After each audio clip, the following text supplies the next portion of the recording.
É lindo perceber a presença do Senhor, experimentar, provar a presença do Senhor em nosso meio. É lindo demais. Glória a Deus por todas as coisas que Ele faz em nosso meio. Há encontros que impactam a vida da gente, não é verdade? Eles impactam e transformam a vida da gente, não é? Por exemplo, eu ter me encontrado com a princesa Tânia Mara impactou e transformou a minha vida. E do nosso encontro e outros encontros e outros encontros, nasceram 2 príncipes maravilhosos. Foi realmente um impacto na minha vida, não é?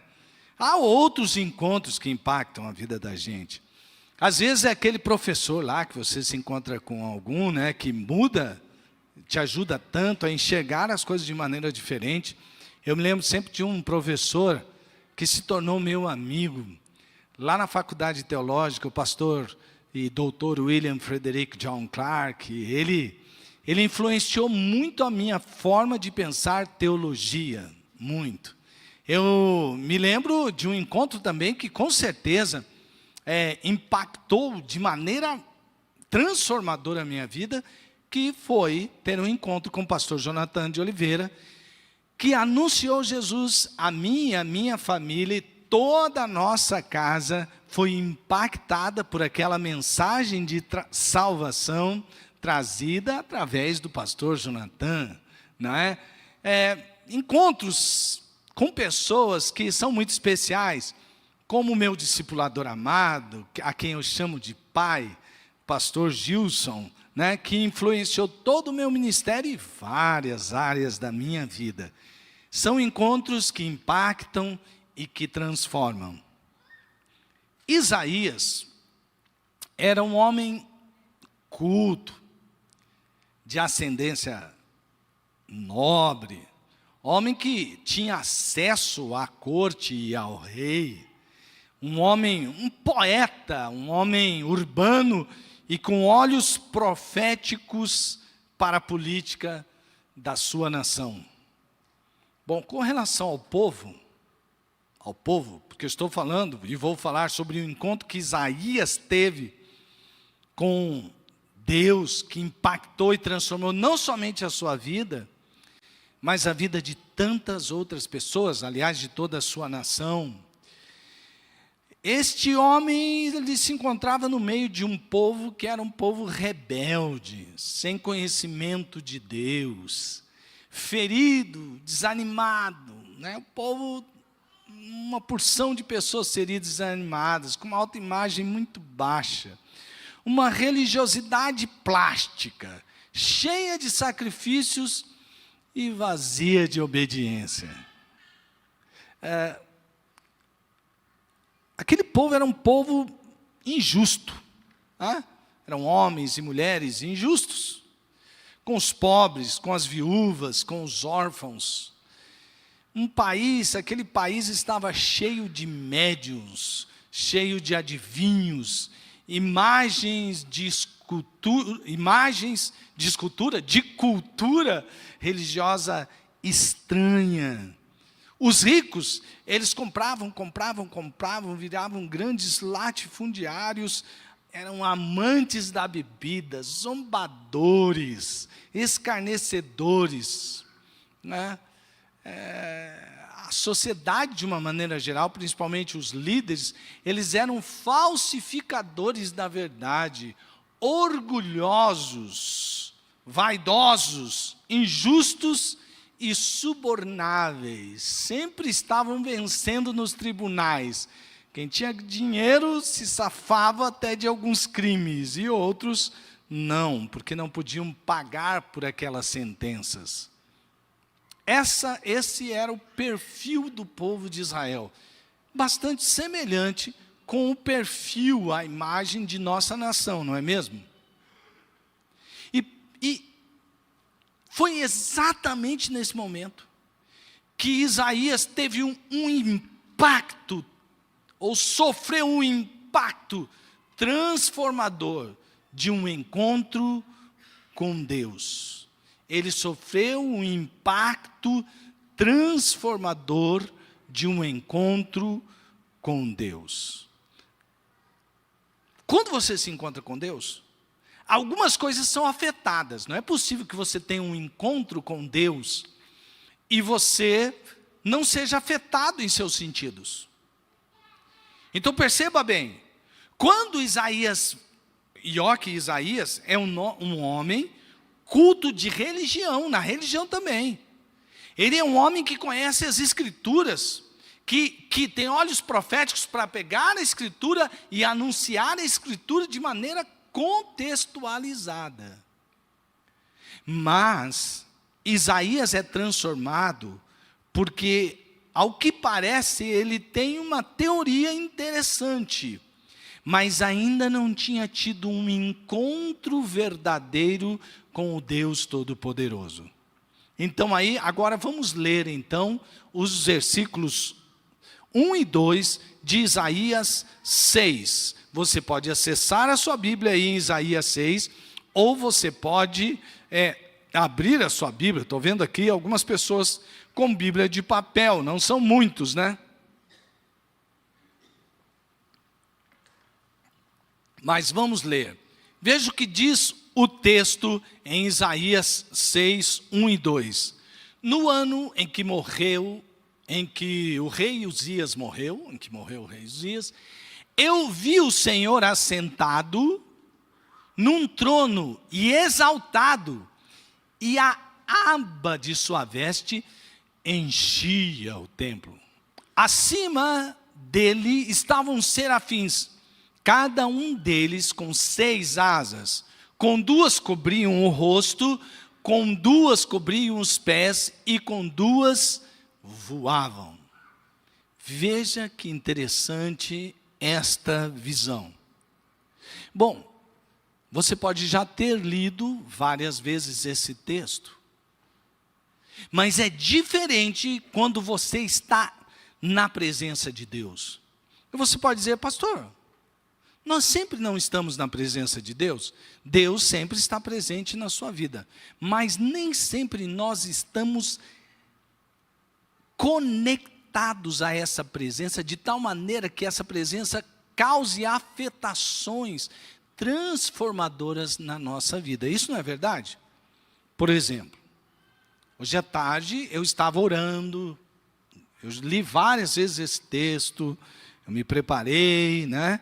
Mas chegou um momento que eu falo, agora para de mexer só com a cabeça, deixa eu mexer com o coração.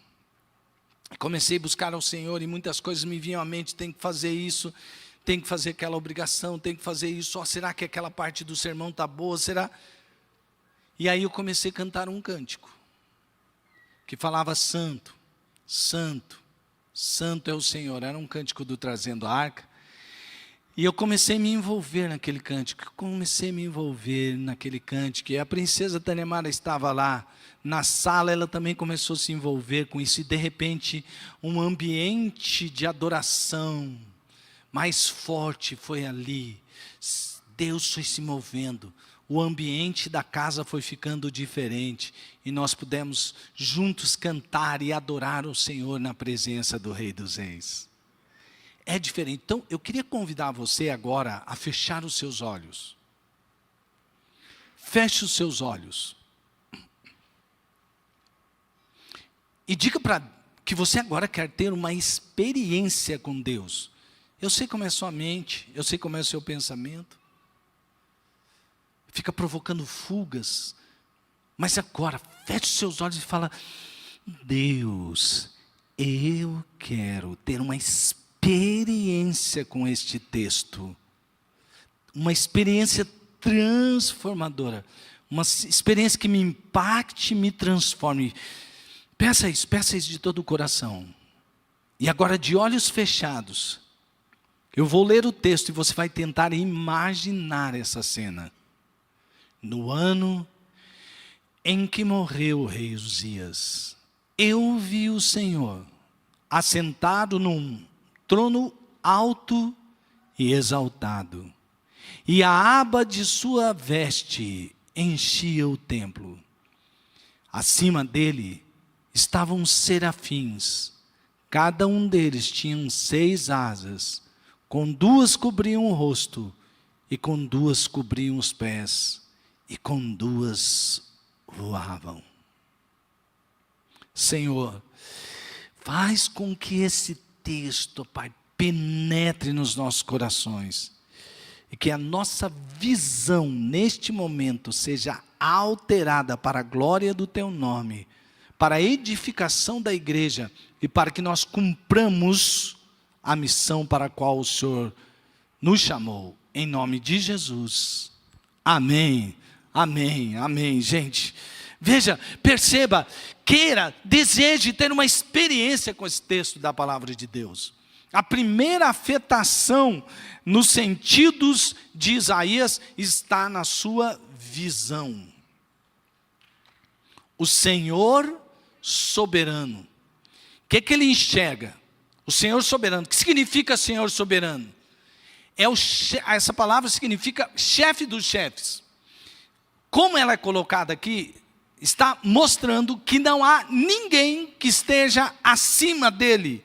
Ele está assentado no alto e sublime trono, no maior, no mais elevado de todos os tronos, de todas as autoridades.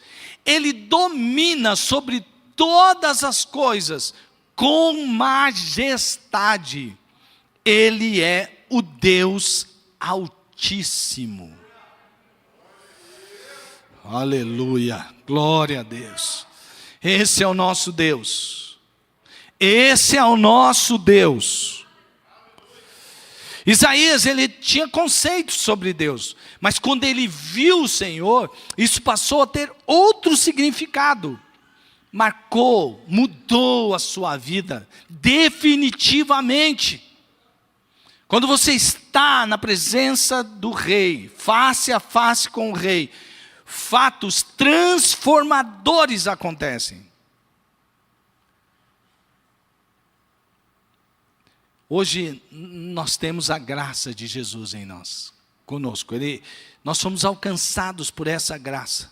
Nós temos livre acesso ao Rei dos Reis. Como anda a sua intimidade com Deus? Você está passando por um momento de crise? Onde olhar quando você está, ou para onde olhar, como disse o pastor Hernandes Dias Lopes num sermão a respeito desse texto, ele fala, inclusive é o tema do sermão dele, diferente do meu, mas é muito interessante quando ele diz assim, para onde olhar em meio à crise, ou em meio a grandes crises, eu não me lembro direito. Mas crise é crise. Você está enfrentando uma crise agora? Para onde você está olhando? Tem pessoas que dizem assim, olha, tire os olhos das circunstâncias, olhe para Deus, corretíssimo. Mas eu nem preciso tirar os olhos das circunstâncias.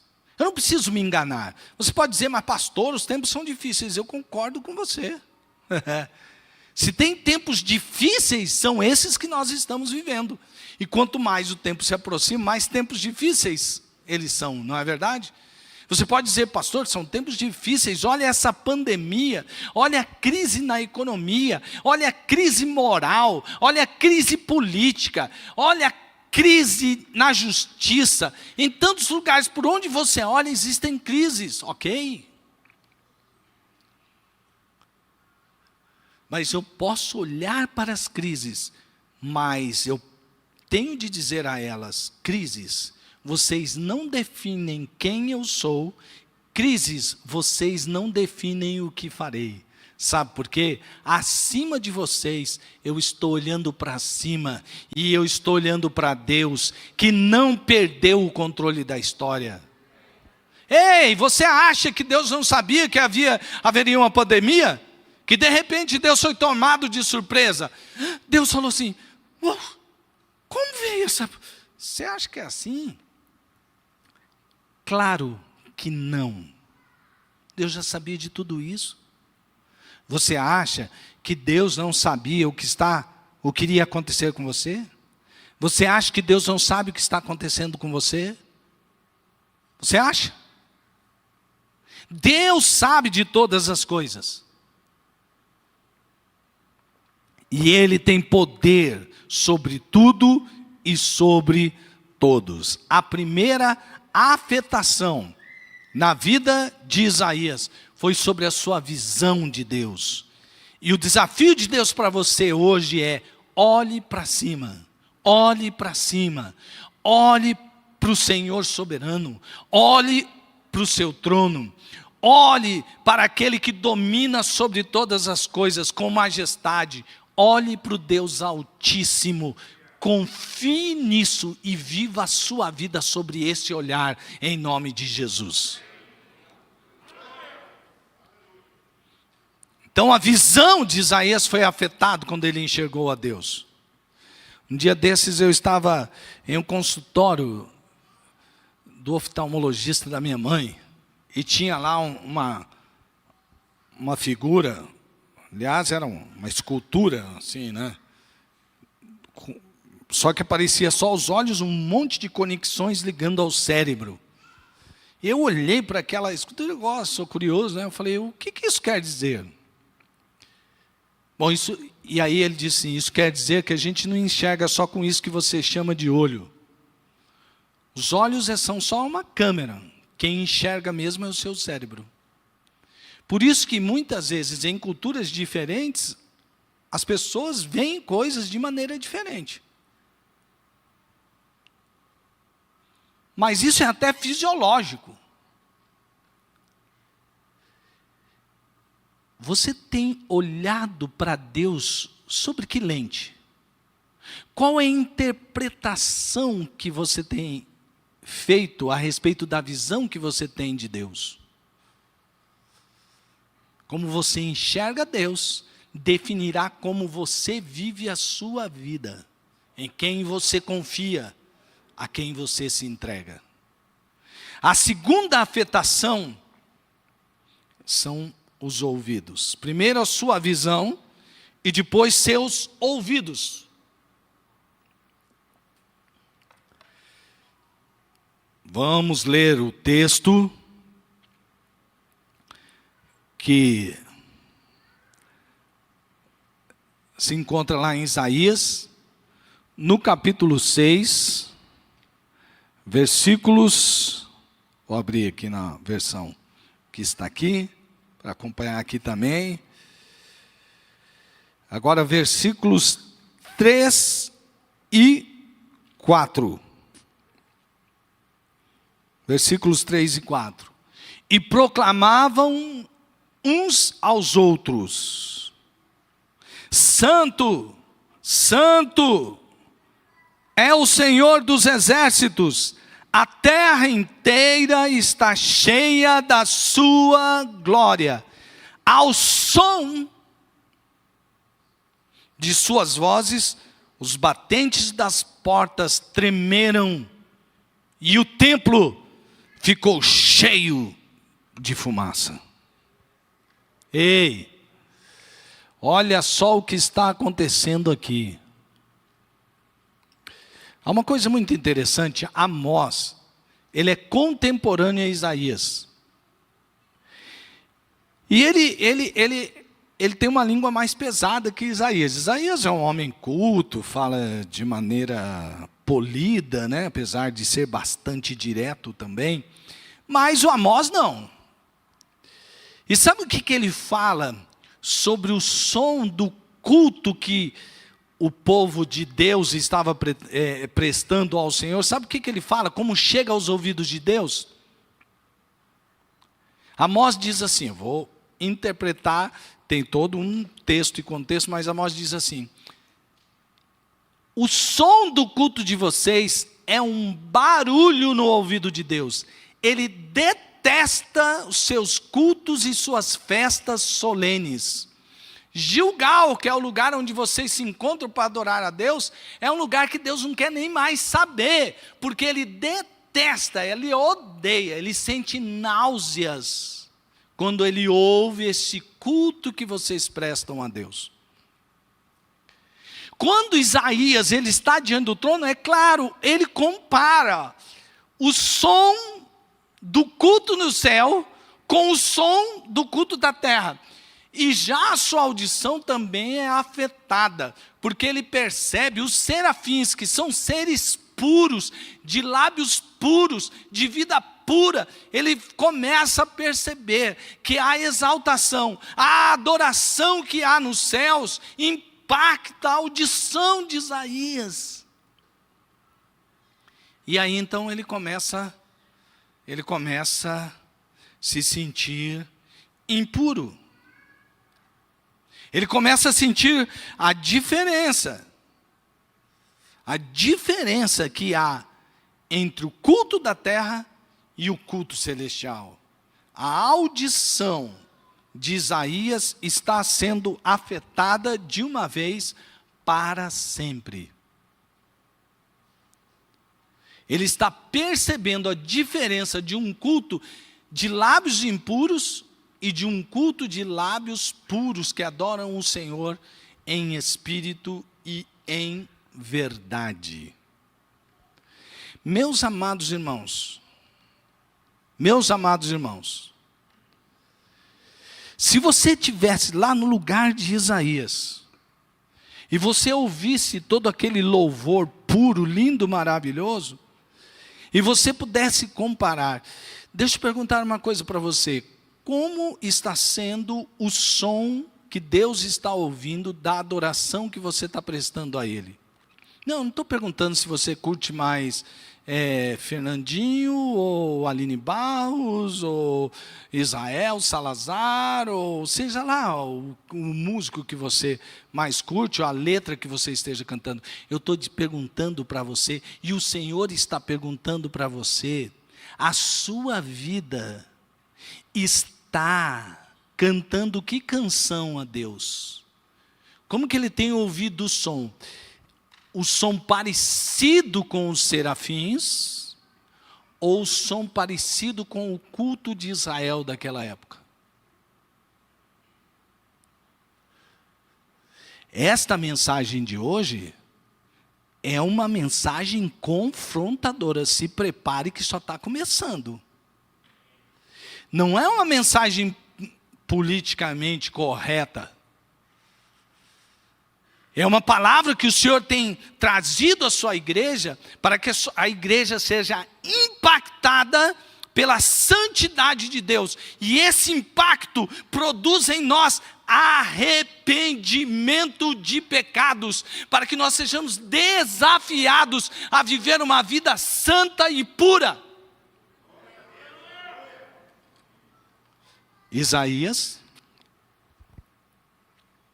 sentiu sua impureza, e aí vem a terceira afetação. Depois de ver e de ouvir o que ele ouviu, ele é afetado na sua sensibilidade. O que ele sente? O que é que ele sente? Versículo 5 diz assim: então gritei. Ele não está dizendo, então eu falei. Então eu gritei. O que é? Um grito, a pessoa vai falar assim: ai de mim, estou perdido. Não. Um grito eu imagino assim: ai de mim, eu estou perdido. Não é? Pois eu sou um homem de lábios impuros, e vivo no meio de um povo de lábios impuros. E os meus olhos viram o Rei, o Senhor dos Exércitos. Para você perceber quanto esse ai foi doído na alma de Isaías, talvez seja importante a gente voltar ao capítulo 5. E eu vou falar para você alguns ais antes do ai de Isaías, que são os ais de Deus contra o povo. Vou ler alguns versículos, começando Isaías 5:8. Ai de vocês que adquirem casas e mais casas, propriedades e mais propriedades, até não haver mais lugar para ninguém, e vocês se tornarem os senhores absolutos da terra. Isaías 5:8. Os ricos, latifundiários, opressores. Ai dos que se levantam cedo para embebedar-se e se esquentam com vinho até a noite. Os ricos que amavam, e o povo de uma maneira geral. Ai dos que se prendem em iniquidade com cordas de engano, e ao pecado com cordas de carroça. Isaías 5,18. Agora eu vou ler Isaías 5, de 20 a 23. Veja só o que ele diz. Ai dos que chamam ao mal bem e ao bem mal, que fazem das trevas luz e da luz trevas, do amargo doce e do doce amargo. Ai dos que são sábios aos seus próprios olhos e inteligentes em sua própria opinião. Ai dos que são campeões de beber vinho e mestres em misturar bebidas, dos que por suborno absolvem o culpado, mas negam justiça ao inocente. Isso sim é o perfil daquela nação que se parece muito com o perfil da nossa nação. De gente hoje que está dizendo que o pecado não é tão pecado assim. De gente hoje que está com medo de dizer que o pecado é pecado, porque vai sobrar para mim se eu ficar falando isso. A igreja não foi chamada para agradar o ouvido das pessoas, para que elas pequem sem culpa. A igreja é chamada para ser sal e luz do mundo, para apontar, sim, para trazer à luz o pecado, para que todos venham ao arrependimento. Porque se a gente não prega sobre pecado, as pessoas vão se arrepender de quê? Vão se arrepender daquilo que não é pecado? As pessoas têm que ser impactadas com o seu pecado. E é isso que aconteceu com Isaías. Aí a gente volta para o ai de Isaías. Quando ele ouve todos esses ais, ele fala, puxa, que povo, hein? E ele cai na real quem é o povo, desde o capítulo 5. Mas quando ele vê o Senhor, e vê quanto é puro, quanto é santo, e quanto aquele louvor e aquela adoração no céu é cheio de pureza, a hora que ele enxerga isso aí, não, aí ele diz, ai de mim. Esse ai aqui tem o som de alguém, de um pai que perde o seu filho, ai! Ele diz assim, ai de mim! Ai de mim! Tem uma tradução da Bíblia Viva que traduz esse versículo 5 desta maneira. Chegou a minha hora, vou morrer, porque sou um pecador. Cada vez que abro a boca eu peco, e isso acontece com todo o meu povo. E agora eu vi o Rei, o Senhor do universo.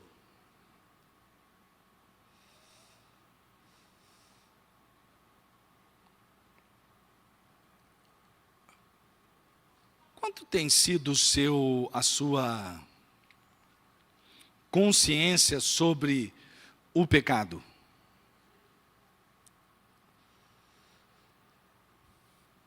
Você tem tido sensibilidade de perceber? Esses dias, esta semana mesmo, quando eu estava preparando esse sermão todo, eu falei para Deus, Deus me livra de eu me achar meio bonzinho, porque a gente vai se achando meio bonzinho. Porque você vai buscando a Deus, quer fazer as coisas direitinho, e você olha, até que eu estou fazendo algumas coisas direitinho. E eu falei para Deus, Deus ministra sobre aquilo que eu tenho feito, ou que eu tenho deixado de fazer, que tem sido pecado na minha vida. Eu quero sempre estar na sua presença, buscando cada vez mais santidade. Não é fácil, porque sabe o que acontece? Você vai se justificando diante de alguns pecadinhos. Eu fiz isso, mas, puxa, foi por causa disso, e afinal de contas, quem é que não faz? Essa é a vozinha perfeita, que vem na sua consciência, mas não se engane, essa voz é do capeta. E eu peço a Deus, Deus não me deixa andar sem perceber a tua santidade, a tua pureza, e que eu deseje cada vez mais ser santo e puro como o Senhor é santo e puro. Sabe por quê? Porque Deus não está falando, Ele não trouxe você aqui neste lugar para te encher de culpa, porque eu sei, sem conhecer a vida de todos, que a maioria aqui está sofrendo muito com essa tal de culpa, não consegue se livrar de um monte de culpas, falsas culpas e culpas reais, que tem atrapalhado um monte de gente de andar com liberdade na vida. Então Deus não trouxe você aqui para jogar mais culpa. Não, Deus trouxe você aqui por causa do amor dele. Ainda ouvi esses dias um pastor dizendo assim, a gente não pode falar de amor, tem que falar sobre... Assim, mas como o amor de Deus trata-se justamente disso, de trazer a nossa consciência à culpa do pecado, para nos curar da culpa do pecado. Sabe por quê? Porque quando Isaías reconhece o seu pecado, quando ele diz, ai, olha, eu sou um pecador, esse povo, no povo do meio onde eu vivo, também é um povo pecador, e os meus olhos viram o Senhor. Ele estava dizendo assim, eu quero morrer, mas antes que ele desejasse tão profundamente cometer um tipo de suicídio, um anjo sai daquele movimento diante do altar do Senhor e tira com uma tenaz, uma brasa viva que tirou do fogo santificador de Deus, e vai lá e toca os lábios de Isaías, e ele diz para Isaías, Isaías, eu toquei os seus lábios, os seus pecados foram purificados.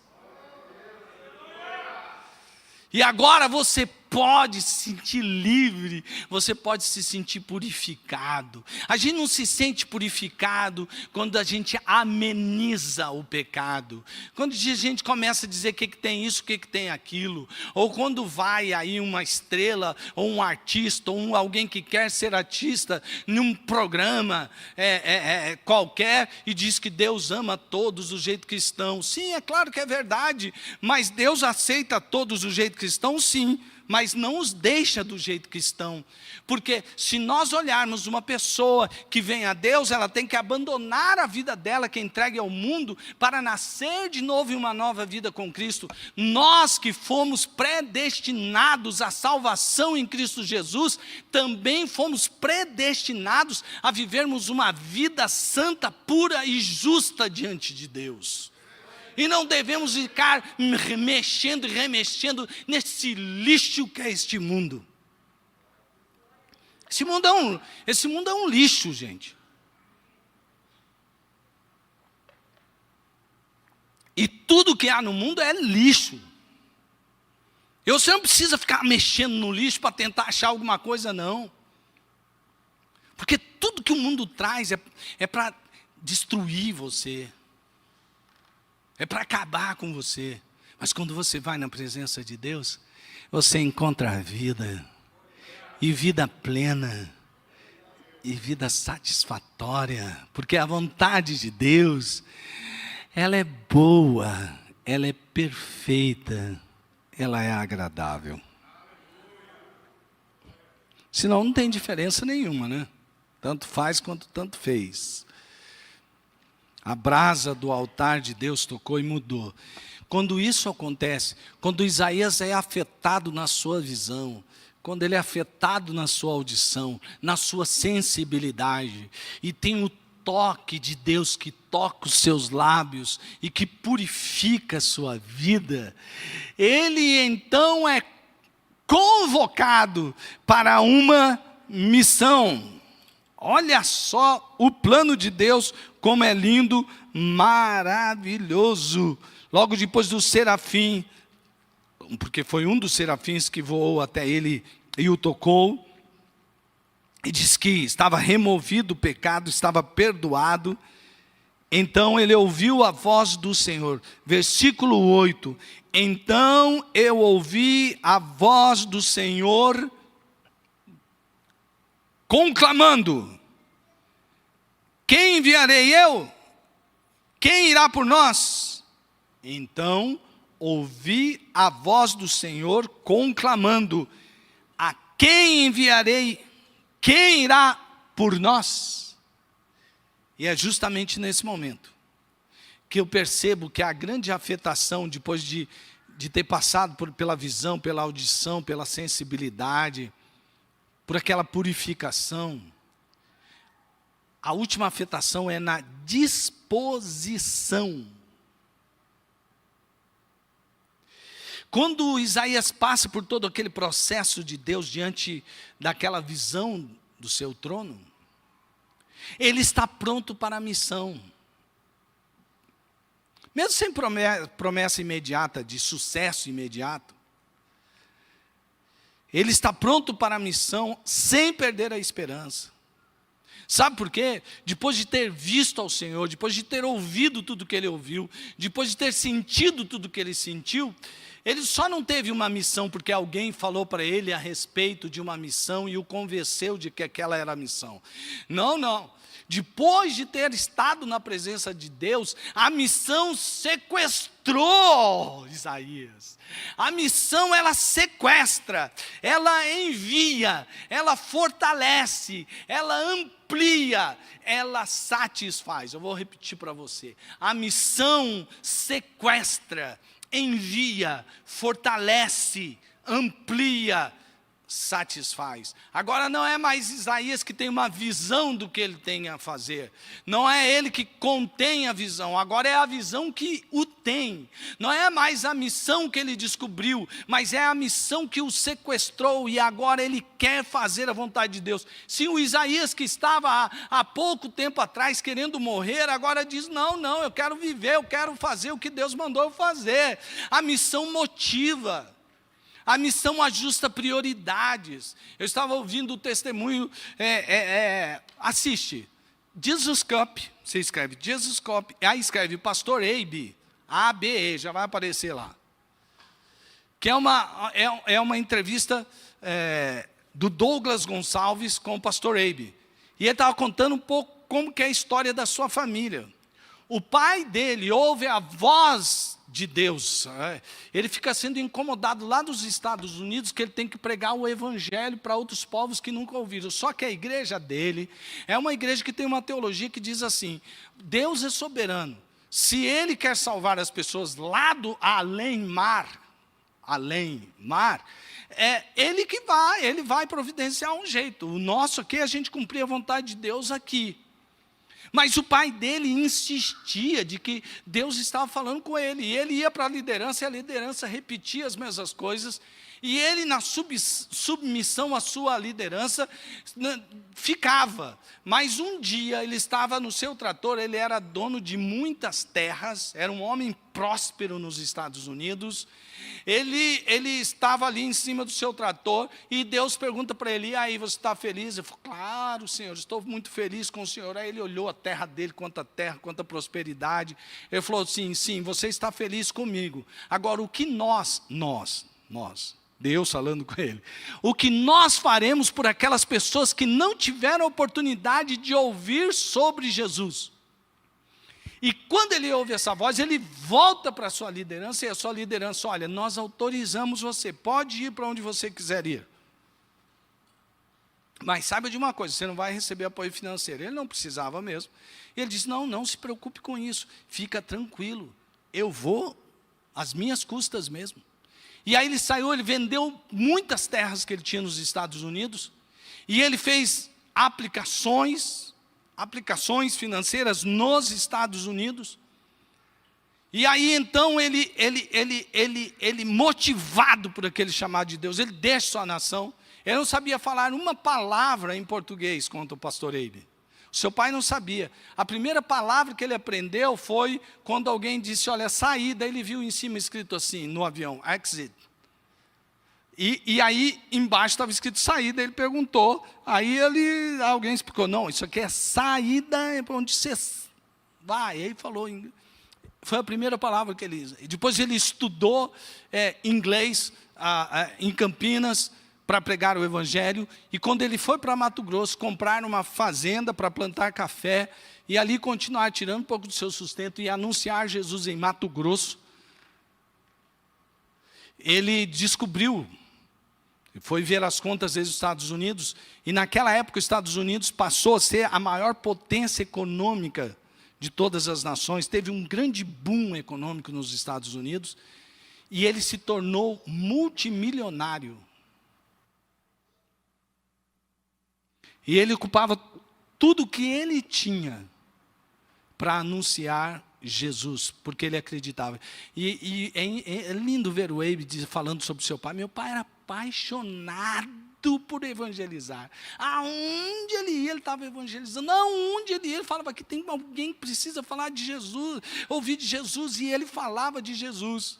E o Abe foi crescendo, e eles tinham um fusquinha, e moravam numa casa muito simples. Eles não ficaram no Mato Grosso, mas eles saíram. E aí então, um dia, quando o Abe cresceu, os irmãos dele, ele estava falando sobre dinheiro e sobre a simplicidade que eles viviam. Os irmãos mais velhos falaram assim para ele: Abe, não se preocupe, o nosso pai, ele é um homem muito próspero, e a mamãe também, porque a mãe dele era de uma família que tinha uma cadeia de lojas de departamentos nos Estados Unidos. Aí ele falou assim: como assim? Não vou dizer...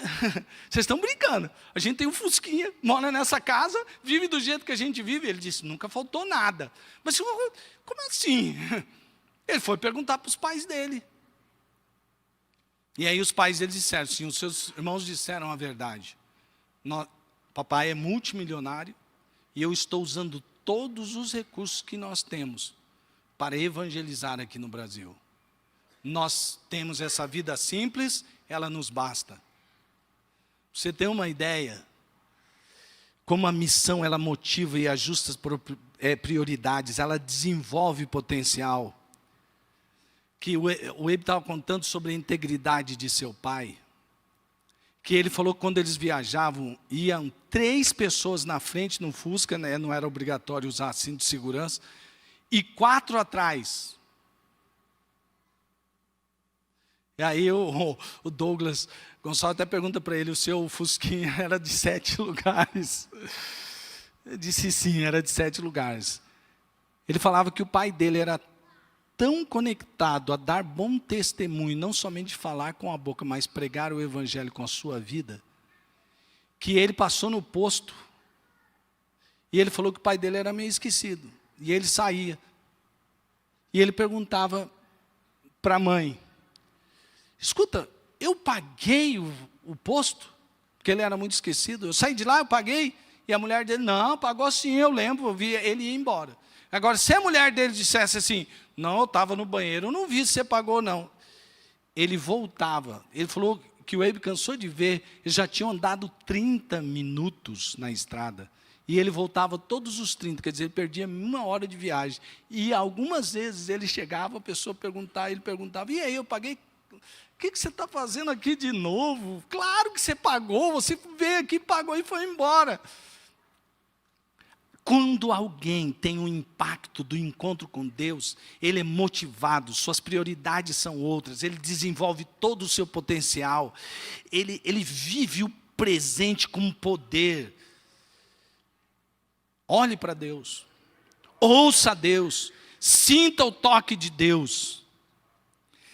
Olhe para Deus, ouça Deus, sinta o toque de Deus. Seus pecados ficarão expostos diante de si, suas feridas, suas misérias, nossas misérias. Nós vamos nos reconhecer melhor na presença de Deus, e vamos saber quem somos na presença de Deus, porque é diante do Rei dos Reis, é face a face com os reis dos reis, onde nós temos a nossa identidade revelada, e o nosso propósito de vida revelado. Aí nós somos ajustados a viver uma vida verdadeira, com identidade, propósito, com destino certo, em nome de Jesus.